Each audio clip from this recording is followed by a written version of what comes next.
व्हिएतनाममधून एक अतिशय दुःखद बातमी समोर आली आहे। व्हिएतनाममधील लोकप्रिय फुक वोक बेटाजवळ भारतीय पर्यटकांना घेऊन जाणारी स्पीडबोट समुद्रात उलटल्याने भीषण दुर्घटना घडली आहे।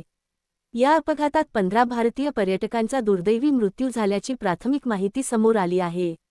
अधिकृत माहितीनुसार या स्पीडबोटमध्ये एकूण 36 जण प्रवास करत होते। त्यामध्ये 32 भारतीय पर्यटक आणि 4 स्थानिक क्रू मेंबर्स यांचा समावेश होता। ही बोट हॉनमेर रुत्नबोई बेटाजवळून जात असताना अचानक हा अपघात झाला। घटनेची माहिती मिळताच व्हिएतनाममधील भारतीय दूतावासाने स्थानिक प्रशासनाशी तातडीने संपर्क साधला असून बचाव आणि मदतकार्यावर बारकाईने लक्ष ठेवले आहे। दरम्यान, भारतीय दूतावासाने बोटीतील सर्व भारतीय प्रवाशांची यादी प्रसिद्ध केली असून, नातेवाईकांच्या मदतीसाठी हो ची मिन्ह सिटी आणि हनोई येथील भारतीय दूतावासात विशेष कंट्रोल रूम सुरू करण्यात आल्या आहेत। या दुर्घटनेबाबत अधिक माहितीची प्रतीक्षा असून, बचावकार्य युद्धपातळीवर सुरू आहे।